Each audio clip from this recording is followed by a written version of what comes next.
Salve galera, bem-vindo ao canal aí, Química na Ponta da Língua. Sou o professor Edivaldo. Hoje a aula número 9, ligações interatômicas. Vamos falar um pouco aí sobre a ligação metálica, uma aulinha aí para a segunda série do ensino médio. Olha aqui, pessoal, o que essas figurinhas aí do desenho têm em comum? É o que eu tenho o homem de aço, o homem de lato ou latão e o homem de ferro. Todos eles são feitos de ligação metálica. O que é a ligação metálica? Ela é a interação entre os átomos que estão envolvidos por seus elétrons de valência e esses elétrons se movimentam livremente aí, num retículo. Então tem o ferro aqui, ligação metálica, o latão, ele é uma liga metálica de cobre e zinco, sendo que o zinco é de 3 a 45%, aí dependendo do tipo de latão.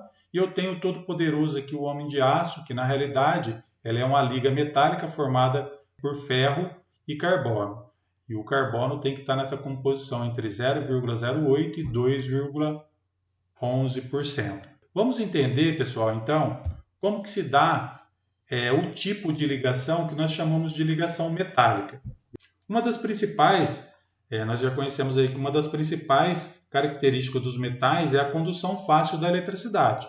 Eles são bons condutores porque a corrente elétrica nada mais é do que um fluxo de elétrons. Essa explicação levou então à criação da teoria que nós conhecemos como teoria da nuvem eletrônica ou teoria do mar de elétrons. Essa teoria ela fala o seguinte, olha só, vou explicar para vocês aqui em cima do átomo do elemento ferro.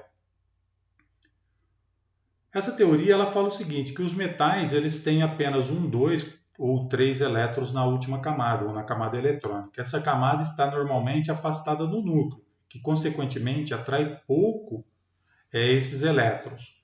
No caso aqui do ferro, eu tenho 2 elétrons na última camada, que é a camada mais externa, a camada de valência. Então eles têm pouca atração aqui para o núcleo. Como eles têm pouca atração com o núcleo, esses elétrons eles escapam facilmente do átomo e transitam livremente por esse retículo. Então, esses elétrons eles escapam e ficam transitando aqui pelo retículo dessa ligação metálica. Desse modo, os átomos aí que perdem o elétron transformam num cátion. Então, um exemplo, está o átomo neutro aqui, ele perdeu o elétron, transformou num cátion. Tranquilo, né? Ele transformou num cátion, os quais podem logo depois receber esses elétrons de volta. Então, eles podem receber esses elétrons de volta. Quando eles recebem esses elétrons de volta, eles formam novamente o átomo neutro aqui, beleza? E assim eles ficam sucessivamente nessa dança, nessa ciranda aí de elétrons. Podemos então dizer que, segundo essa teoria, o metal seria um aglomerado de átomos mergulhados numa nuvem ou num mar aí de elétrons, beleza? Alguns livros trazem aí que os elétrons eles ficam deslocados também. Assim, essa nuvem de elétrons que formam aqui no retículo aqui, ela funciona como uma ligação metálica, mantendo os átomos unidos. Para representar, professor, como que eu faço então a representação dessa ligação metálica? Para fazer a representação da ligação metálica, eu vou apenas colocar o símbolo do elemento. Se eu estou trabalhando aí com ferro, a ligação metálica vai ser só Fe, que é o símbolo do elemento ferro. Tranquilo, né? Vamos falar um pouco aí das características das ligações metálicas. Eles possuem condutibilidade, uma boa condutibilidade elétrica, né? São bons condutores, né? No estado sólido e no estado líquido. O estado de agregação desses metais são sólidos, com exceção aí do mercúrio, aí, que é um metal líquido. Ponto de fusão e ponto de ebulição. Eles possuem alto ponto de fusão, alto ponto de ebulição, tem algumas exceções também. Dureza. Apresentam baixa dureza, ou seja, esses sólidos são moles e facilmente riscados por outros materiais. Tenacidade.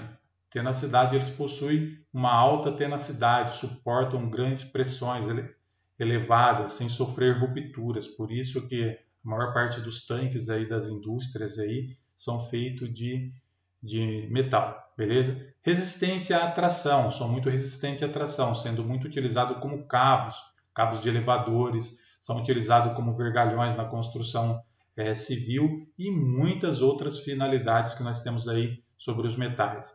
Maleabilidade, são facilmente transformados em lâminas. E ductibilidade, são facilmente transformados em fios. Um dos fios mais comuns que nós utilizamos aí é o fio de cobre nas nossas residências, que são um bom condutor.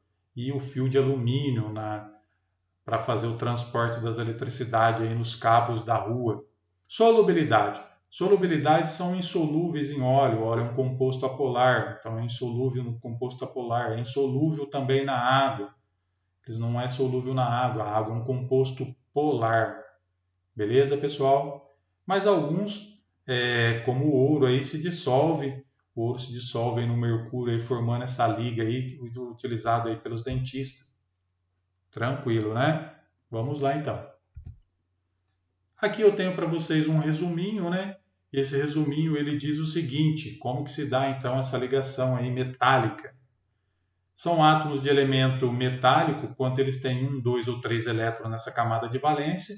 Então, como eles têm 1, 2 ou 3 elétrons na camada de valência, eles têm uma alta eletropositividade, eles têm uma tendência então a formar cátions, né? E a liberação parcial desses elétrons mais externo da sua camada de valência se transforma em elemento metálico. Então, o que ocorre ali? Eles ficam semilivres dentro desse retículo aí. Então, esses cátions formados se transformam em elétrons semilivres que ficam ali circundando, né, na ligação, formando assim a ligação que nós conhecemos como ligação metálica. Vou falar para vocês um pouco sobre as ligas metálicas, né? Porque geralmente, dependendo da característica ou a finalidade que eu quero dar para aquele objeto, eu tenho que fazer uma liga. Essas ligas, ela é a formação entre 2 ou mais elementos, sendo que na sua totalidade tem que ser de um elemento metálico. Porque é um questionamento: professor, mas lá o senhor falou que o ferro, para dar o aço, eu tenho que ter ferro e carbono. O carbono não é um elemento metálico? Correto, está corretíssimo. Ocorre o seguinte, que na sua totalidade, o composto é o ferro. E eu tenho aí um traço lá de carbono para dar um pouco para dar resistência para essa liga. Então a liga ela é formada por 2 ou mais elementos, sendo que na totalidade os átomos do elemento metálico vai prevalecer. Um pouco da estrutura.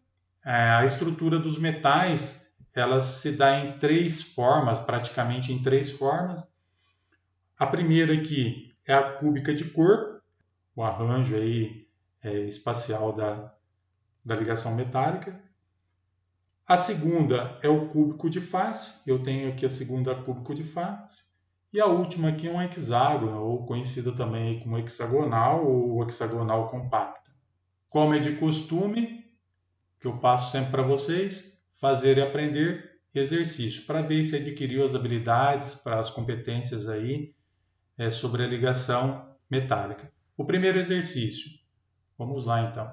A condutibilidade elétrica dos metais é aplicada admitindo-se a ruptura de ligações iônicas, a ruptura de ligações covalentes, a existência de prótons livres, a existência de elétrons livres, a existência de nêutrons livres. Vocês vão marcar qual é a alternativa correta para o professor e procura dar uma explicaçãozinha em cima do que vocês aprenderam aí também, beleza? Vamos para o exercício número 2. O exercício número 2 ele fala o seguinte: as figuras a seguir representam esquematicamente estrutura de diferentes substâncias a temperatura ambiente. Então eu tenho 3 estruturas aqui, beleza? 3 figuras e 3 estruturas diferentes. Então eu tenho a 1, eu tenho a 2, eu tenho a 3 aqui. Sendo assim, as figuras 1, 2 e 3 podem representar, respectivamente, quais substâncias? Aí vocês têm aqui na alternativa A. A 1 aqui é o cloreto de sódio, a 2 é o dióxido de carbono, a 3 é o ferro, pois eu tenho a B. No item B, a primeira aqui é o cloreto de sódio, a 2 é o ferro, a 3 é o dióxido de carbono. Na C, é o dióxido de carbono, é o ferro, é o cloreto de sódio. Eu tenho a D, É o ferro? É o cloreto de sódio? É o dióxido de carbono? E eu tenho também Aí. É o ferro? É o dióxido de carbono? É o cloreto de sódio? Beleza, pessoal? Vocês vão analisar aí para o professor, marcar qual alternativa vocês consideram que é a correta e depois tentam justificar em cima, professor, isso daqui é tal substância e coloca lá por isso, por isso, por isso, por isso. Beleza, pessoal? Vamos finalizando também os tipos de ligações interatômicas. Estudamos, então, ligação iônica, ligação covalente e, por último, hoje, ligação metálica. Tamo junto e até!